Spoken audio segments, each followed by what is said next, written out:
ಆತ್ಮೀಯ ರೈತ ಬಾಂಧವರೇ, ನಿನ್ನೆ ಒಂದು ವಿಡಿಯೋದಲ್ಲಿ ನೀವು ನೋಡಿದ್ರಿ ಬಾಳೆ ನಾಟಿ ಮಾಡುವಂತಹ ಸಂದರ್ಭದಲ್ಲಿ ಯಾವ್ಯಾವ ಪೋಷಕಾಂಶಗಳನ್ನ ಕೊಡಬೇಕು ಅಂತ ಹೇಳಿ. ಈ ಒಂದು ವಿಡಿಯೋದಲ್ಲಿ ನೀವು ನೋಡ್ತಾ ಇದ್ದೀರಾ ಯಾವ್ಯಾವ ರೀತಿಯಾದಂತಹ ಗೊಬ್ಬರಗಳನ್ನ ನಾವು ನಾಟಿ ಮಾಡಿದ ದಿನದಿಂದ ಹಿಡಿದು ನಾವು ಗೊನೆ ಕಟಾವಿನ ತನಕ ಕೊಡಬೇಕಾಗುತ್ತೆ ಅನ್ನುವಂಥದ್ದನ್ನ ಈ ಒಂದು ವಿಡಿಯೋದಲ್ಲಿ ನೀವು ನೋಡ್ತಾ ಹೋಗ್ಬೋದು. ಈ ಒಂದು ಸೋರ್ಸ್ ಬಂದು KVK ಸುತ್ತೂರ್ನವರು ರಿಲೀಸ್ ಮಾಡಿರುವಂತದ್ದು. ಇದು ಫರ್ಟಿಗೇಷನ್ ಶೆಡ್ಯೂಲ್ ಆಗಿರುತ್ತೆ.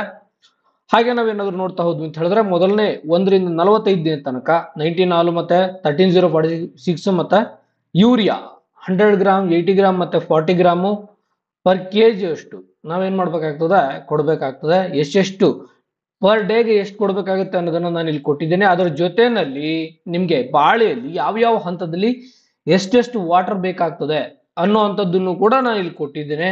ಓಕೆ, ಹಾಗೆ 40 ರಿಂದ 90 ದಿನಕ್ಕೆ ಇರ್ಬೋದು, 90 ರಿಂದ 135 ದಿನಕ್ಕೆ ಇರ್ಬೋದು, 135 ರಿಂದ 180 ದಿನಕ್ಕೆ, 180 ರಿಂದ 226 ದಿನಕ್ಕೆ, 226 ದಿನದಿಂದ 270 ದಿನಕ್ಕೆ, ಹಾಗೇನೆ 270 ರಿಂದ 300 ದಿನ ಅಂದ್ರೆ ಕಟಾವಿನ ತನಕ ಯಾವ್ಯಾವ ಪೋಷಕಾಂಶಗಳು ಎಷ್ಟೆಷ್ಟು ಪ್ರಮಾಣದಲ್ಲಿ ಬೇಕು, ಯಾವ್ಯಾವ ಗೊಬ್ಬರವನ್ನ ನಾವು ಕೊಡಬಹುದು, ಹಾಗೇನೆ ಎಷ್ಟು ಪ್ರಮಾಣದ ವಾಟರ್ ಬೇಕಾಗುತ್ತೆ ಅನ್ನುವಂಥದ್ದನ್ನು ನಾನು ಇಲ್ಲಿ ಕೊಟ್ಟಿದ್ದೇನೆ.